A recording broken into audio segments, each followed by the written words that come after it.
बतूल please रोना बंद करो। मैं तुम्हारी वजह से ऑफिस नहीं जा पाया।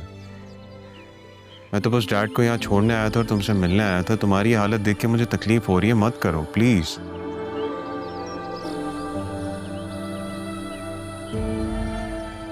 कैसे संभालूं मैं? हम मुझसे जुदा होने जा रहे हैं। इस फ्राइडे निकाह है आपका। फ्राइडे को अभी हुआ तो नहीं है ना निकाह? कुछ दिनों में क्या कर लेंगे आप? तो मैं और क्या करूं? दिल दे चुका हूं, अपनी जान भी दे दूं तुम्हारे लिए। ऐसी बातें क्यों कर रहे हैं आप ज़रियून? तुम जानती हो ये रहा अगर चाहे तो वो इनकार कर सकती है। तो मजबूर हूं। आई नो कि तुम सोच रही होगी कि मैंने अपनी सारी जिंदगी कैसे मुल्क में गुजारी है जहां पे सबको अपनी जिंदगी जीने का हक होता है।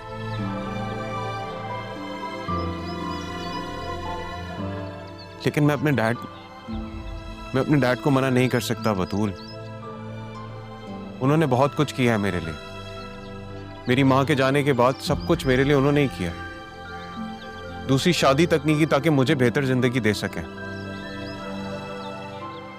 ऐसे में मैं उनकी ख्वाहिश को नहीं रद्द कर सकता बतूल। तो फिर मुझे अपनी मोहब्बत का एहसास क्यों दिलाया आपने?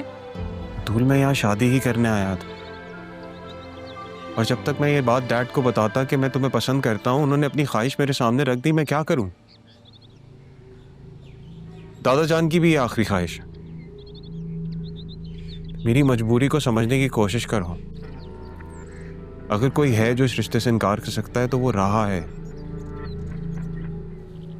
लेकिन उसके रवैये से ऐसा लग नहीं रहा। वो तो बहुत खुश ऐसा लग रहा है वो एंजॉय कर रही है। आप जानते हैं, मामा मुझसे कह रही थी कि मैं राह और आपकी शादी की तैयारियां कर।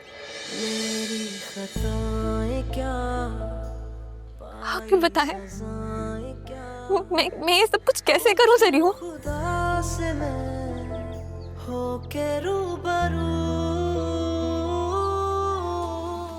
तुम मेरे लिए मेरी दुल्हन को सजाओगी